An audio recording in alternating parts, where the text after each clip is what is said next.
Good morning and welcome to this webinar. The idea behind this is to talk about how to help you decide which version of Java and which version of the JDK you're going to use in the future. There are quite a number of significant changes that are taking place in terms of the way that Java is developed, in terms of the way Java is delivered and also updated, which are going to have an impact on what choice you make for the JDK you're going to use. And we'll talk through what those changes are and how they might affect you and what the best choice for you in terms of JDKs to be using for your applications. Now, the first thing that I want to do is start by looking at some results from a couple of polls that were taken. And the first one was run by the Java Community Process Executive Committee. Now, as all are on this executive committee, I actually represent them during many of the meetings. What the committee really wanted to do was to find out what people's plans were for using different versions of Java. And so there were a couple of questions, but I want to focus on one particular question. And the question that was asked was, for the purposes of deployment, how do you use the following versions of Java? And there were different answers, and then people could rate it in terms of which version they were using. So if we look at the first one of those, the version that people are actively using, as you would expect, about 95% were using JDK 8. And lots of people are doing that. JDK 8 is a very solid release. Lots of people like it. It has lots of good features. Few people are actually using Java 9. A few more people are using Java 10, and pretty much nobody is using Java 11. That's as you'd expect it, because certainly with Java 11, it's still in early access. You wouldn't expect people to be actually using it. It is interesting that there's a very low uptake in terms of JDK 9 and JDK 10, but again, we'll kind of talk more about that as we go through. Next one was which version people have plans to use. And clearly there's a shift now, so JDK 8 drops. More people are looking at JDK 9, more people are looking at JDK 10, which is a bit surprising. And again, we'll focus on why that's surprising in a moment. And a reasonable number of people, about a third, were looking at using JDK 11. So that sort of makes sense with the way people interpret what's happening with Java. Then there were two more other options, which is which version people were considering. And so again, fairly similar to the ones that people were planning on using. So we're seeing a bit more of an uptake in JDK 11, similar kind of levels of JDK 9 and JDK 10. And then the last one, which is really quite revealing, is, we have no plans to use these particular versions. And so very few people were expecting to use JDK 9, very few people were expecting to use JDK 10, which makes a lot of sense because, with JDK 11 coming out next month, why would you use the older versions? And then a small number, not a small number, but 40% saying that they didn't plan to use JDK 11. Okay, so that was an interesting set of data to look at. The second thing that happened more recently was that my colleague Gil Tenney, who's our CTO, he ran a poll on Twitter, and he asked people that if you're running Java applications, when are you planning to start using Java 9 or Java 10 in production? And he phrased this very deliberately. He didn't include Java 11 in that question, with the idea that he wanted to see how well people understood the reality of what was changing in the Java delivery. So what we see here is that 9% already had JDK 9 or JDK 10 in production, and then there were over half of the people who replied are looking at deploying 9 or 10 in the next, within the next 2 years. And then a third said never. So this is very interesting because, of course, JDK 11 is coming out next month, so why would you deploy onto JDK 9 or JDK 10? Now, what I also want to do is to ask you, the audience. So I've put together a quick poll question here, and if we can bring the poll up, what we'll see is what is your current plan for JDK migration? And so the options that I've given you here is that you plan to continue using JDK 8. So you're not planning to move to any newer version. You're going to stick with what you know, what works. And then obviously you've got the idea you want to move to JDK 9, that's second option. Third option, you want to move to JDK 10. Fourth option, you're going to move to JDK 11 because that's a long-term support release. And then the last option, we've not decided what to do yet. Okay, so we've had a few seconds to answer that. So if we close the poll now, and if we can look at the results of that, hopefully we'll see that. Yes, there we go. Okay, so this is interesting. So 22% of people are saying that they plan to continue using JDK 8. About a third of people are looking to move to JDK 11 because it's a long-term support release. Obviously, because you're viewing this webinar, 41% of you have not been decided yet. But what's interesting is 7% of the people are actually planning on moving to JDK 10. Right, let's talk about that in a bit more detail. Now, in terms of the way things are changing, Oracle have come up with this sort of slogan that they use, moving Java forward faster. And this is really their kind of idea behind what they're doing to change the way things work. And let's see what actually is changing. Well, the first thing, which I'm sure pretty much everybody has noticed by now, is that the way that we release the JDK is changing. So it's a much faster release cadence that's involved. Rather than having to wait anything between 2.5 and 4.5 years for the next release of the JDK, the plan is that from JDK 9, which was in September last year, there's a release every 6 months. So that's going to happen in March, it's going to happen in September. And this started this year. So we saw JDK 10 in March of this year, and we saw JDK 11, which will be coming out in September, so next month. So this is actually, seems to be working quite well. We've actually seen, well, we will have seen by the time we get to next month, 3 releases in the space of a year. Why are they doing this? Well, the reason is to make Java development more agile. This is clearly the way that most people approach software development in general now. Faster reaction to changing requirements and not having this sort of old style waterfall development cycle. In the past, the goal has been to have a release of JDK every 2 years, and they've never even managed that.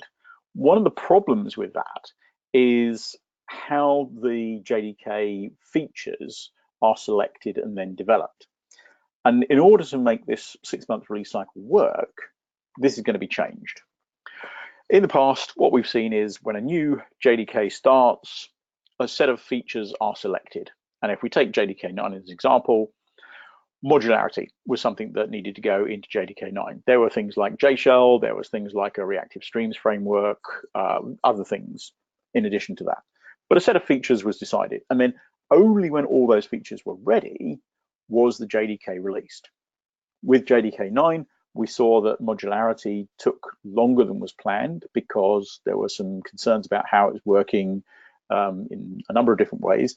And so the release of JDK 9 had to be delayed at least twice. To avoid that, what's happening now is that rather than letting the features drive the release, it's going the other way around. And now the release only takes the features that are ready. That way, the OpenJDK developers can simply say, right, we will release in March, we will release in September. Whatever features are complete at that time, we include those. If something that we thought was going to go into that JDK is not quite ready, we won't delay it. We'll simply push that feature into the next release or a later one, because you only have to wait 6 months. So it's not like you're thinking, oh, well, we really want to get this feature in, but if we don't, we're going to have to wait another 3 years before the next release. So having a fast release cycle means that it's easier to adjust to features that are not quite ready. So this is good. It means we get access to more features in Java more quickly. Now, related to this is how Oracle are looking at support for the versions of Java. And what they've said is that with this fast release cadence, having a release every 6 months, it's just not practical to support lots of older versions, because very rapidly we're going to get a large number of releases that have only been made in the last couple of years. To solve that problem, what they've decided is to follow the sort of model that people like Ubuntu use. And they've said that every 3 years, they will have one of the JDKs classified as a long-term support release. So every 3 years, one of the JDKs, or one in 6, if you like, will be a long-term support release. To get things started, JDK 8 has been classified as a long-term support release. That was when the announcements were made back in September last year.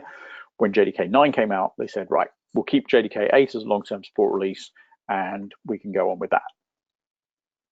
The next long-term support release, as I think a lot of people are already aware, is going to be JDK 11. So that will come out next month.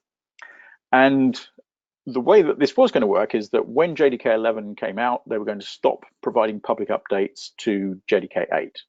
That's been stretched a bit, so now we're seeing public updates for JDK 8 until January of next year.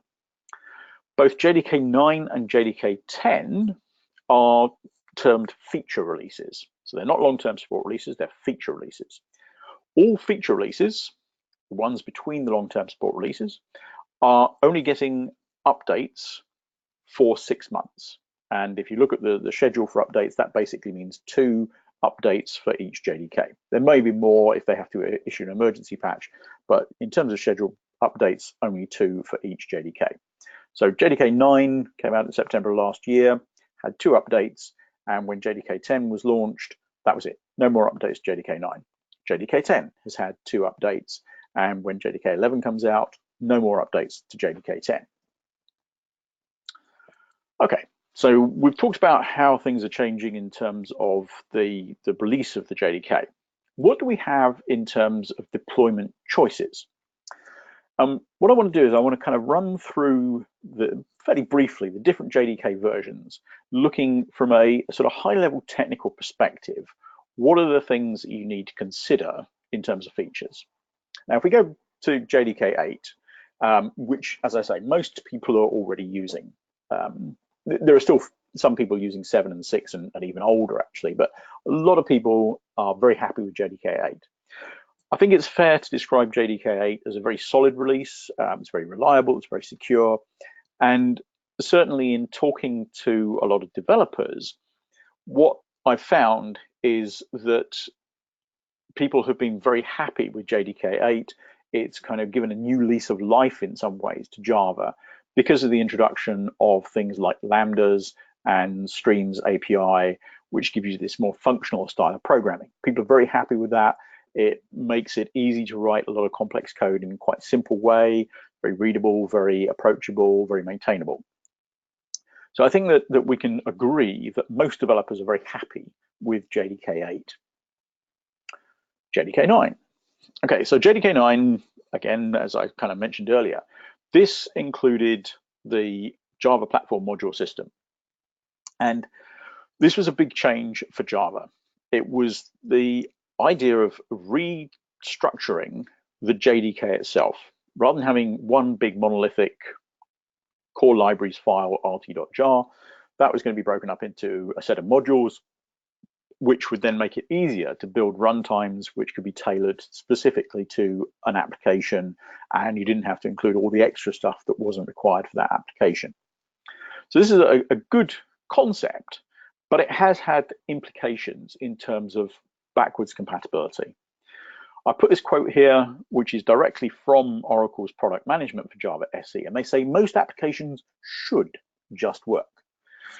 I personally don't find that quite as reassuring as I would like. I would like to see most applications will just work, but they say they should just work. And the reason they do that is because there are a number of things that you need to consider. The encapsulation of internal APIs. This was planned to be complete in JDK 9, but because of the issues of backwards compatibility, the designers have had to go back and kind of allow some of this to still work in the way that it did before. Sunmisk Unsafe is the most infamous of these APIs. And what we found is that a lot of third-party libraries, frameworks, and so on have used this. And so if you want to use those libraries and frameworks with JDK 9 in the module system, you can still do so, but you may need to add some extra command line options. You may need to look at exposing some of these APIs in a slightly different way. So extra command line flags, there is some work that's needed to be done to move your application to use JDK 9.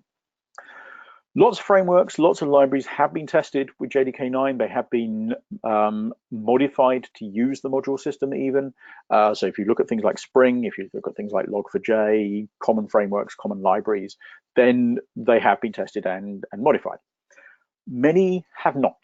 So if you're using less well-known frameworks and libraries, especially open source ones, where the people maintaining them may not be, putting a lot of effort into the maintenance of these particular libraries, it might be difficult to get changes made in order to support these things on JDK 9. So certainly the modularity system is something you do need to consider quite carefully when thinking about moving to JDK 9, and by virtue of the fact that JDK 10 and 11 will include all of the features of JDK 9, anything after JDK 9 as well.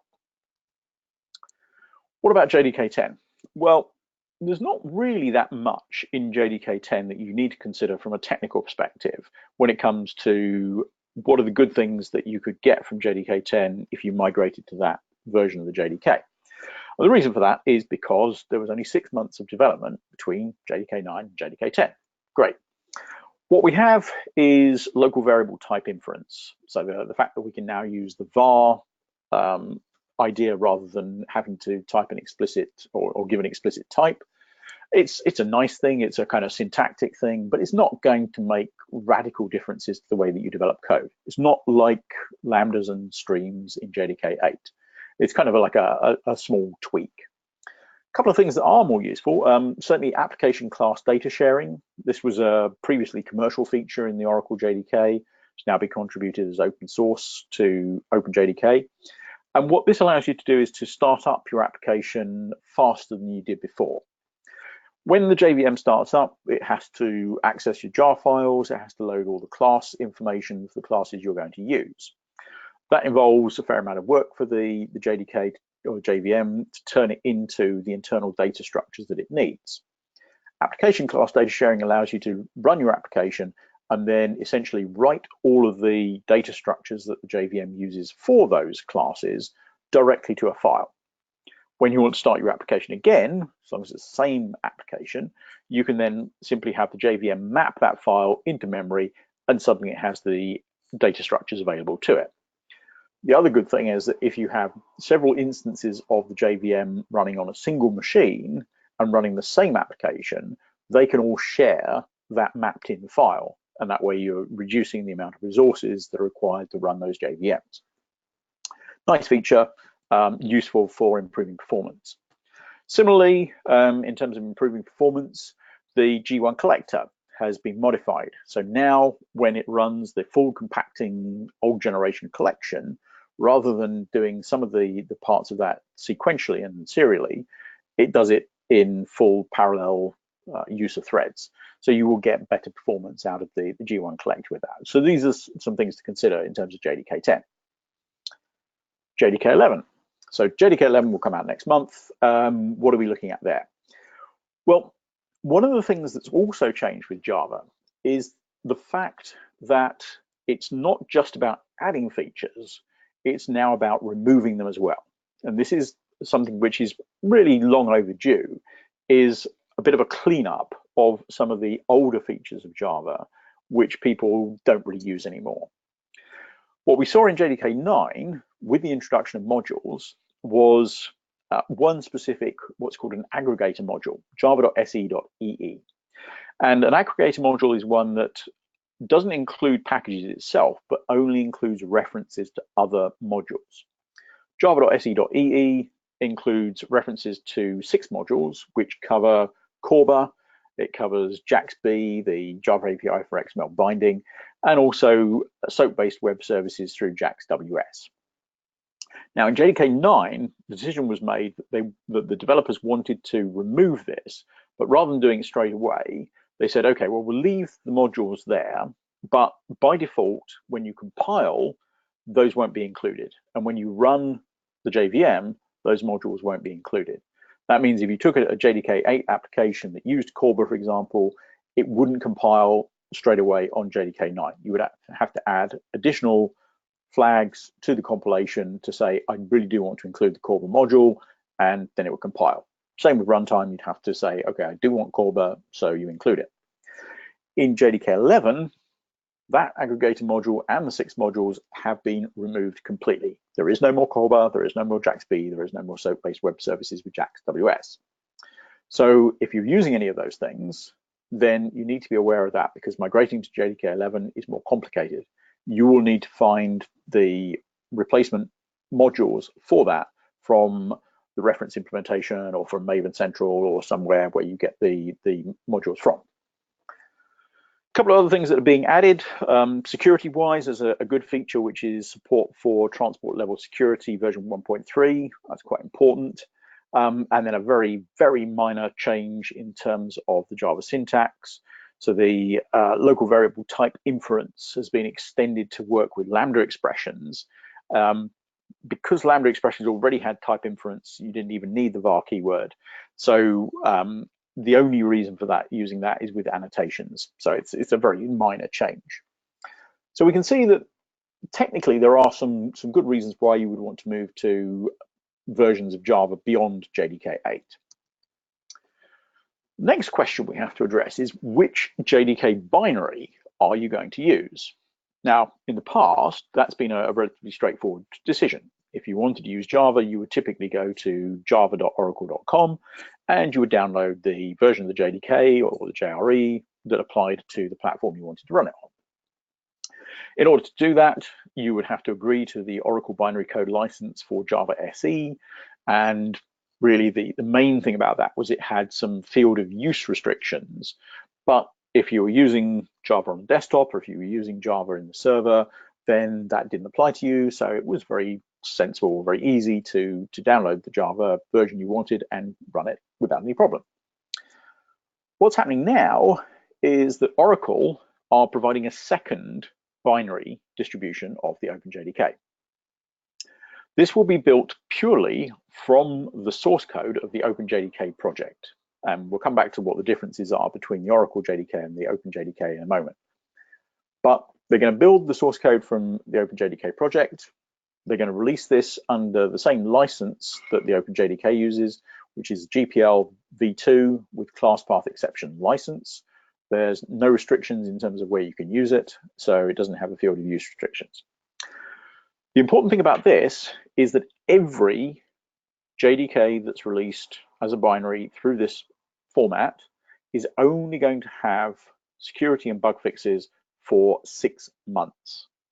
Once the next release of the JDK comes out, updates to the previous one stop. There's no overlap. There's no more updates once the next release comes out. So every single OpenJDK binary is only going to have 2 scheduled public updates. And after that, no more.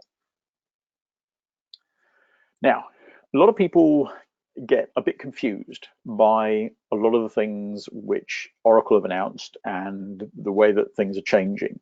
So I want to try and eliminate as much of this confusion as possible.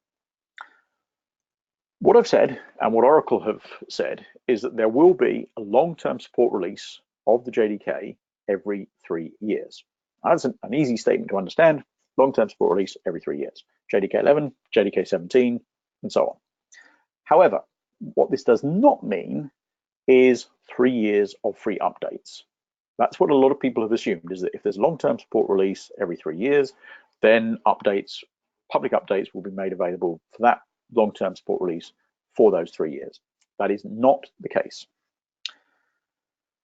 As of JDK 11, the Oracle JDK binary, the one you would download from java.oracle.com, will only be available for use in production with a commercial support contract.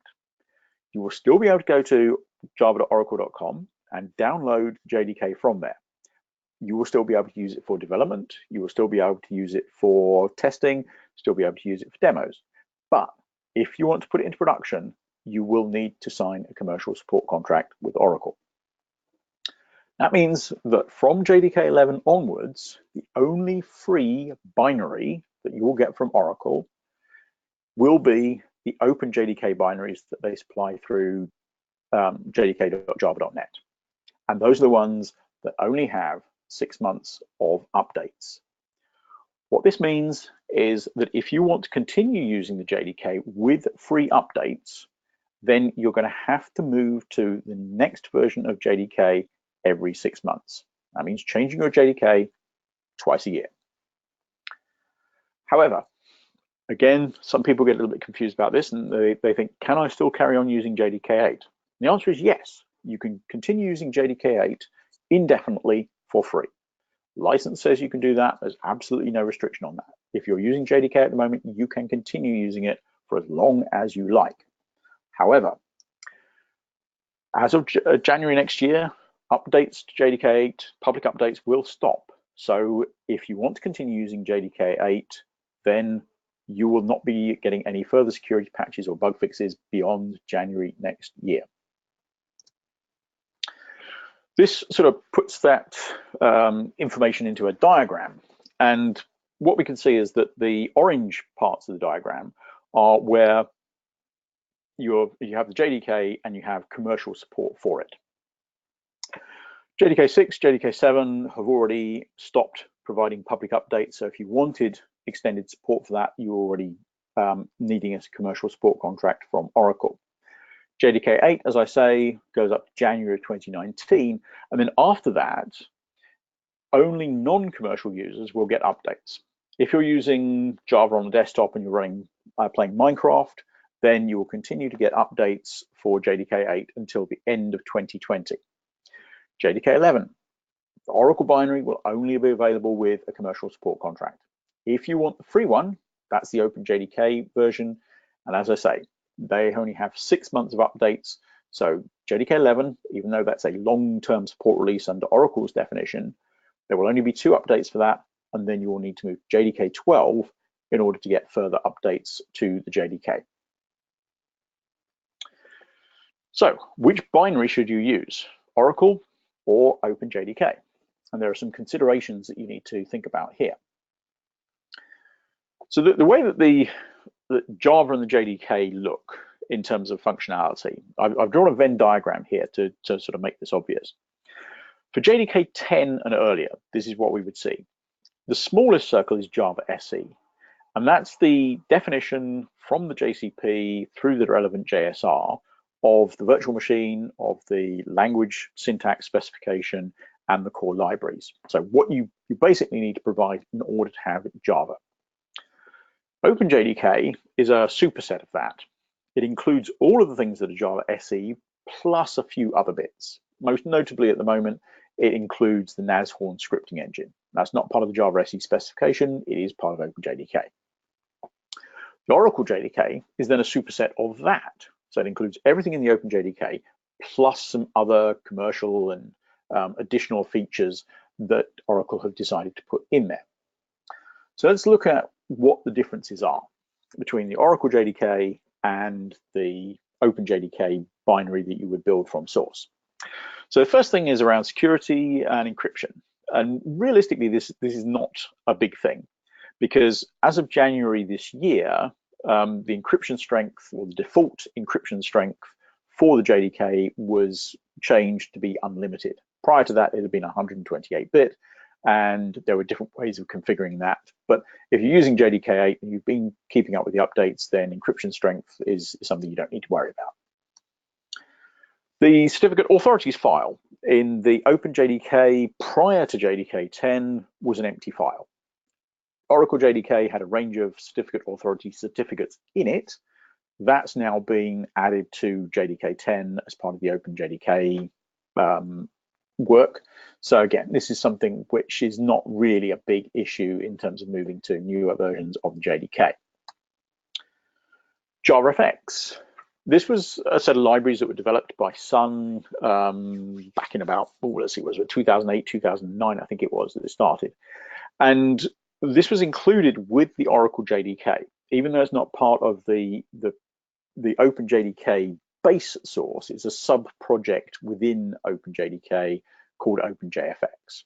So if you do want to use JarFX, it's actually quite simple. You can build the OpenJDK binary, and then you can build an OpenJFX binary, and you can put the two together, and everything will work.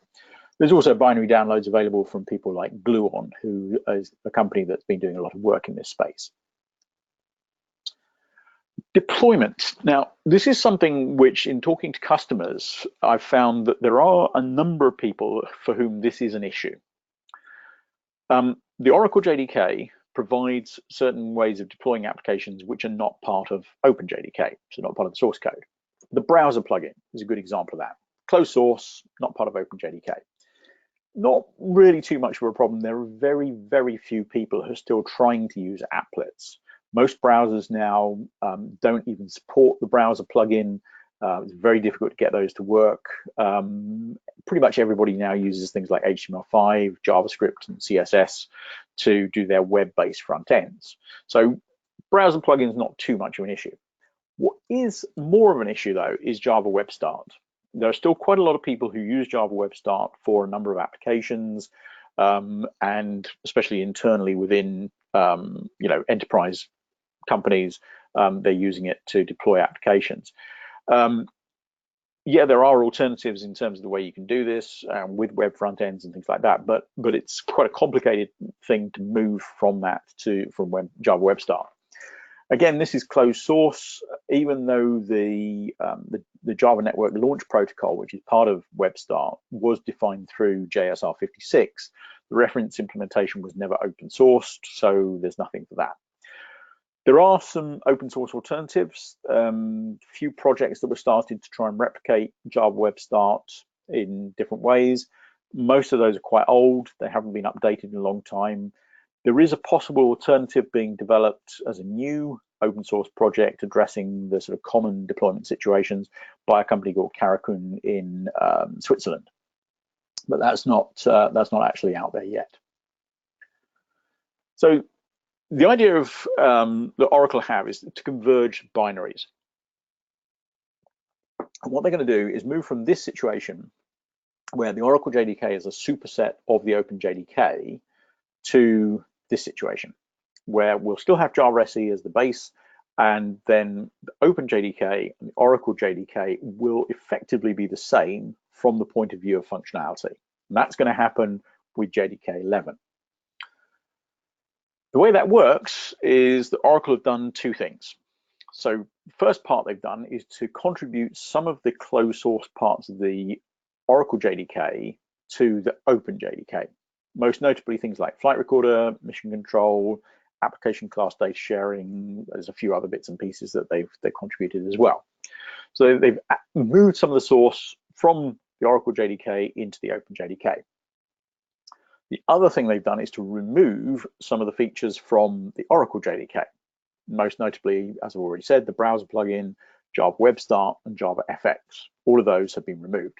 So now functionally, if you take the Oracle JDK binary in JDK 11 and the Open JDK binary that you build from source, they will be functionally the same. So let's just finish off by talking a little bit about Azul's Zulu Java and how this sort of fits into what we've been talking about. So what we do with Zulu Java is we take the Open JDK source code and we run the standard build scripts on that, and we generate binaries for all of the platforms that we want to support. What we then do is we run the TCK test, the technology compatibility kit tests, which are required for Java SE conformance on the binaries that we produce. Now, strictly speaking, we don't really need to do that because OpenJDK is the reference implementation for the Java SE specification. So by definition, it should pass all the tests.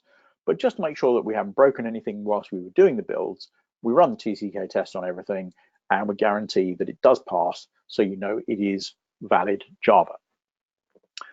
We then have different versions of that for the JDK available, and we currently go all the way back to JDK 6. One of the things I would say is that if you look at JDK 6, yes, it is quite old, but there are still, again, a number of people still using it. And even Oracle are saying that at the end of this year, they are going to stop providing commercial support. So they won't be backporting fixes to JDK 6, even with a commercial support contract. We have decided to extend that by another year. So we will continue to provide backported updates to JDK 6 until at least the end of 2019. If we have customers who want that to go beyond that, we may well consider doing it further. But at the moment, we are going to do it for another year, possibly longer. We have 7, we have 8, we have 9, 10, and when we get to JDK 11 next month, we'll have a version of that available as well. We have pretty wide platform support. So we have the usual Intel 64-bit versions for Windows, for Mac, and for Linux.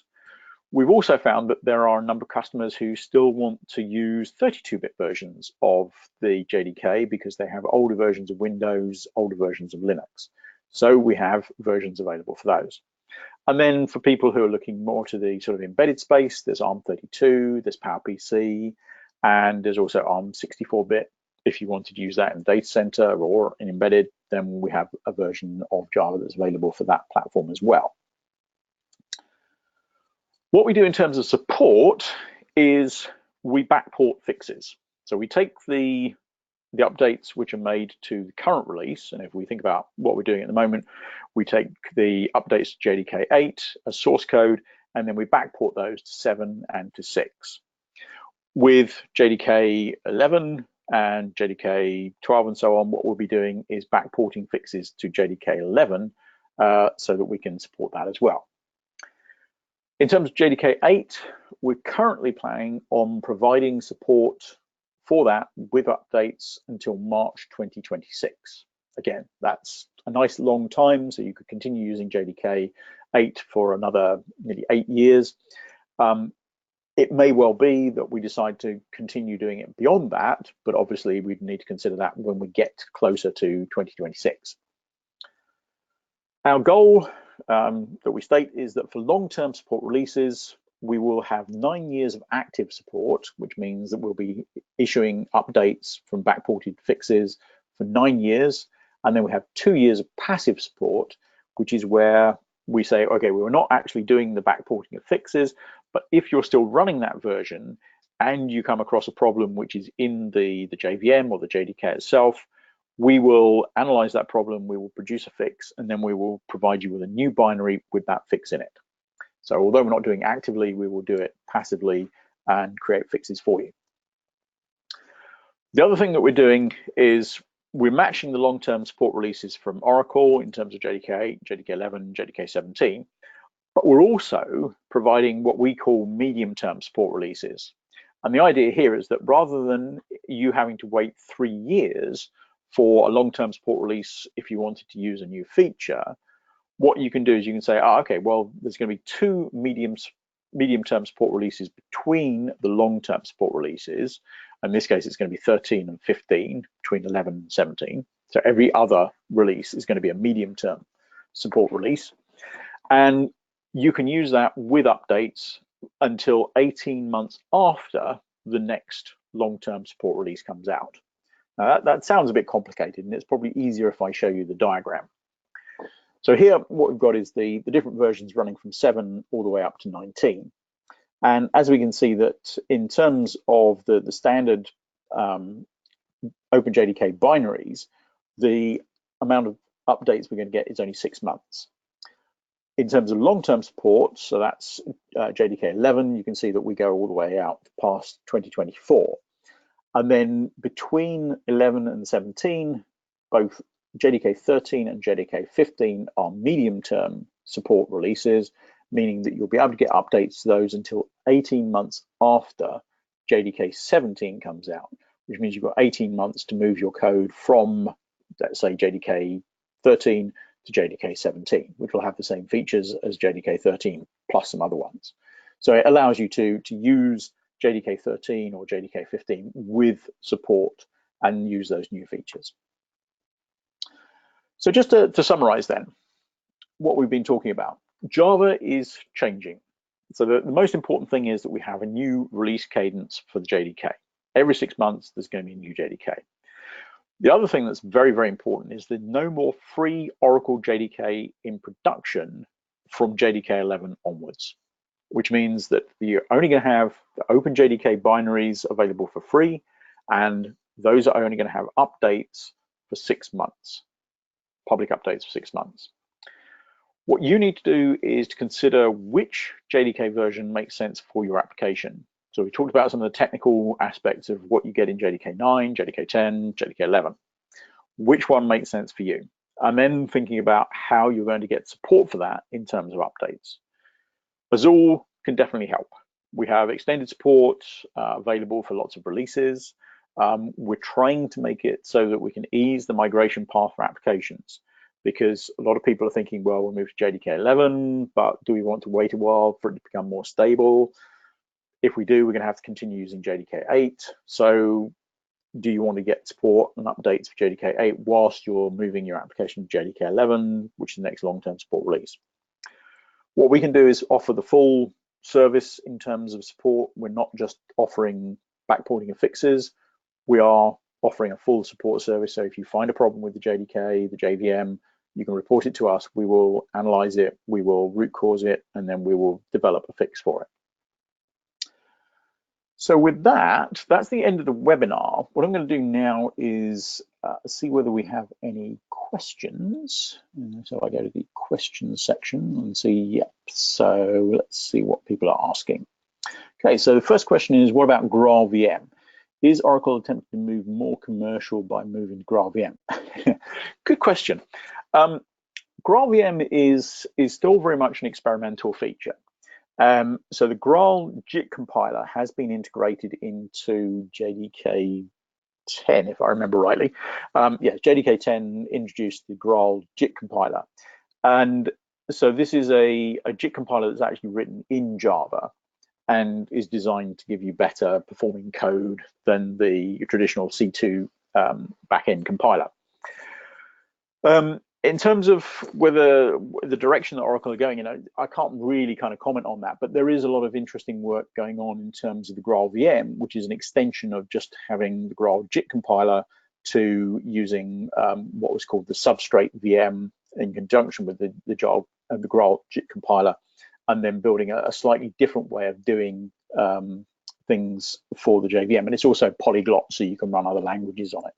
So I think that's something that we'll see changes over the next few years in terms of whether that becomes something more significant. Next question, when Azul backports fixes JDK 6 over the next year, will it contribute those patches to the upstream JDK 6 U project? If so, when? Answer to that is yes.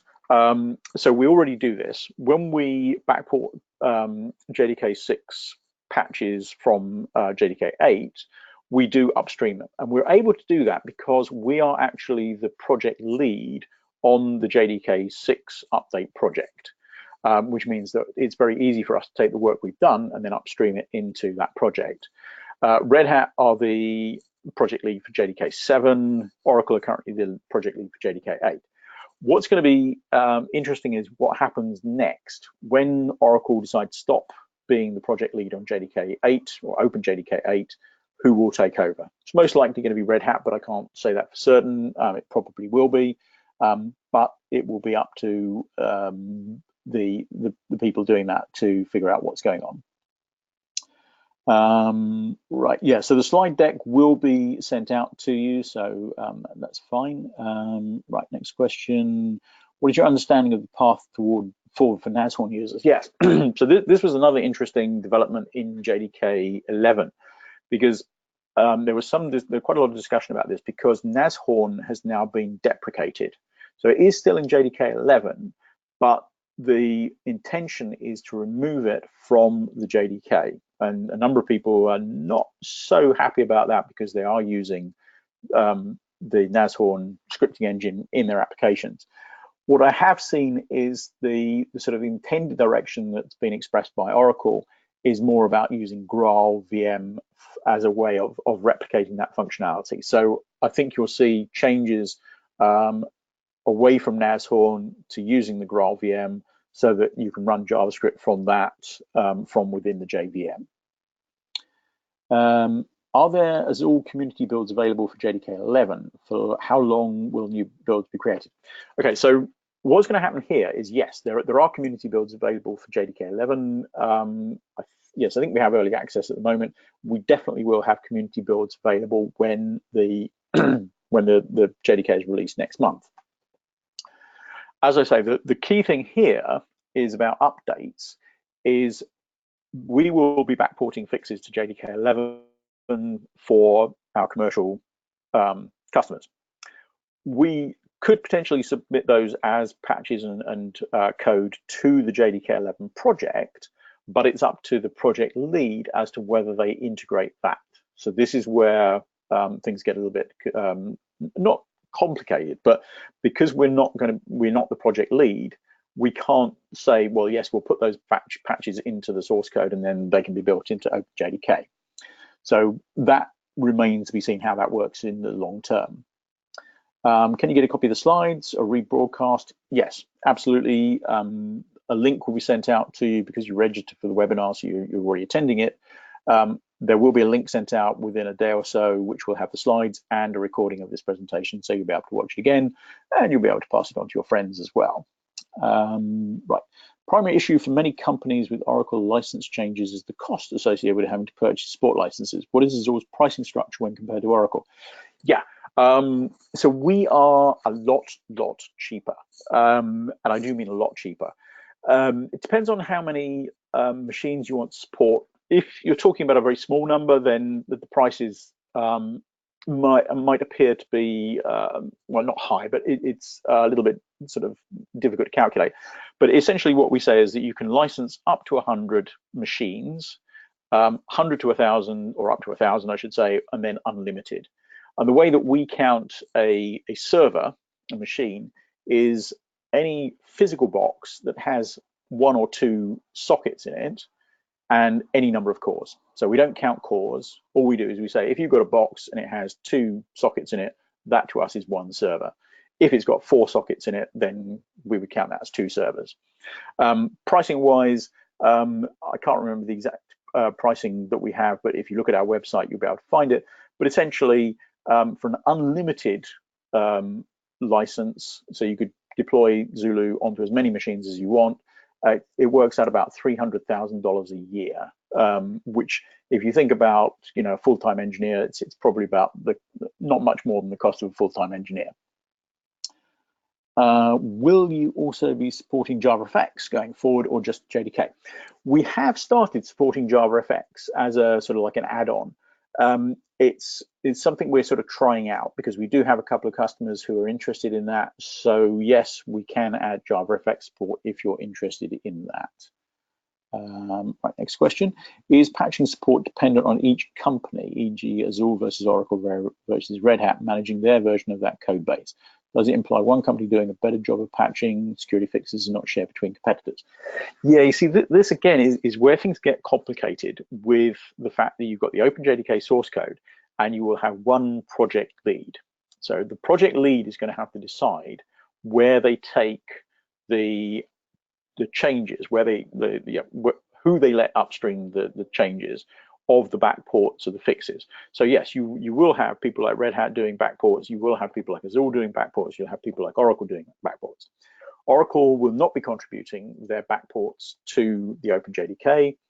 Red Hat, Azure, potentially other people could be upstreaming their fixes, but it will be up to the project lead to decide which of those fixes to take. And that's, again, where things are going to get more complex, shall we say, as we move forward and into this sort of way of doing things. Does Azure have an upstream first policy for patches like Red Hat does? Well, again, yes, we sort of do, but it's the issue of who is the project lead. So again, it kind of comes back to what I was saying about the project lead. And most likely it's going to be Red Hat, who are the project lead of JDK 11 updates. So most likely they will be the ones contributing fixes to that as an upstream. Can we share slides with our company to help management understand the issues better? Absolutely. Please feel free to spread these slides as far and as wide as you want.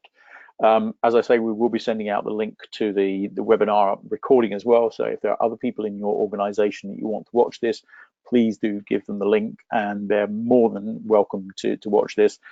If anybody has any questions, then please feel free to reach out to us.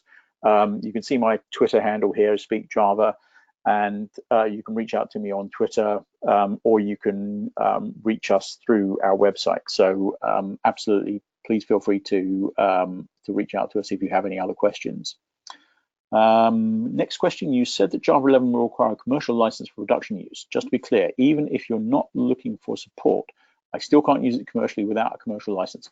That is correct. That is what Oracle have said, is that as of JDK 11, when JDK 11 is released, the Oracle binary, the license will change so that you cannot use it in a production environment. So that even means when it first comes out and when the public updates are still being provided, you cannot use it in a commercial deployment without a license.